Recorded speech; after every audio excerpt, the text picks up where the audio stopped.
Hi, Freddy here, and welcome to another of my favourite games of all time, and this time I'll be talking about Deuteros.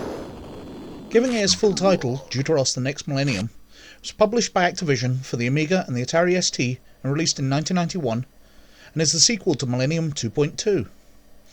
It was designed and written by Ian Bird, who had previously developed the seminal nuclear wargame Theatre Europe, and continues to develop games to this day.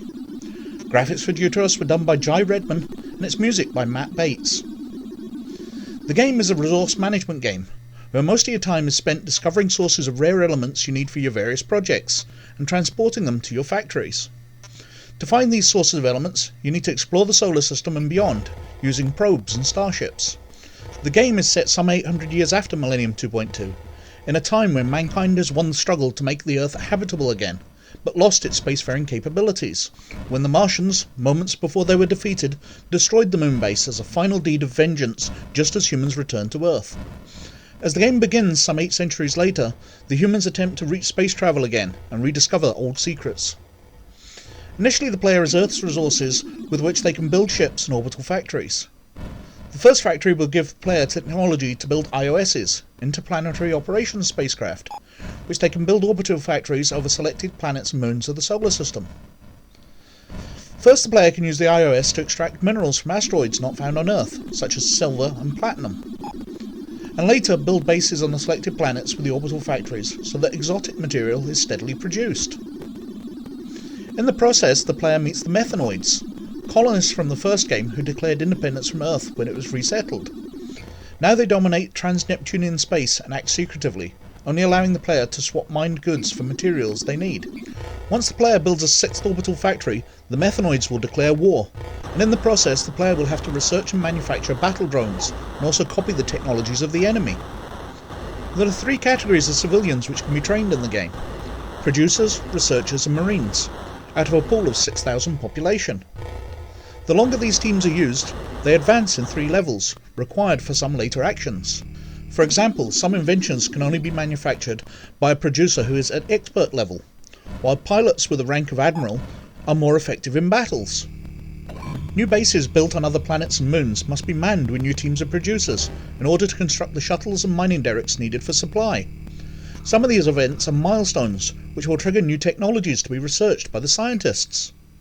The player has to take care mostly of the transaction between the planets and factories and distribute their supply with shuttles and long-range spacecraft, loading the ships with cargo at each of your colonies and setting their destinations to carry that cargo to.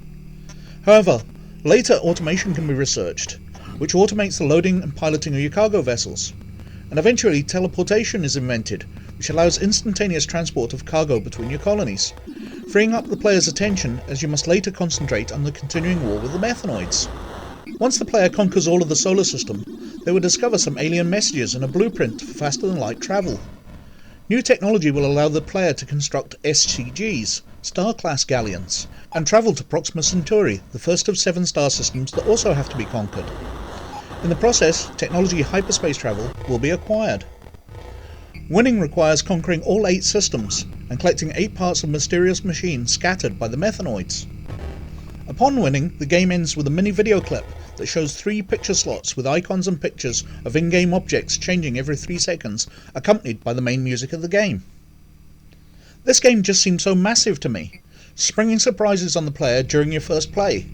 As you discover the Methanoids and war breaks out, when you finally believe that victory is in sight, you suddenly discover there is interstellar travel and more systems which need to be conquered. But even more than that, the game is just so involving. From naming your ships and sending them out into battle, to the micromanagement early in the game, making sure the resources you need are delivered in time, or that colonists and replacement parts arrive at a colony which has been raided and devastated by a Methanoid attack. It really feels like the fate of humanity is in your hands alone, which is why I cannot recommend this game highly enough. It's an amazing sequel to a game that I must surely cover sometime, Millennium 2.2. But while the original game is remarkable, Deuteros refined the gameplay and expanded it into a truly epic tale spanning across numerous star systems. Various retro remakes are in production, so are definitely worth keeping an eye out for, but emulated versions remain playable and fun even today. As always, Many thanks for watching, and I hope you enjoyed listening to me share a little about a game I still love. Please like and subscribe if you like what I'm doing, but most of all, you look after yourselves, and I'll catch you later. Bye.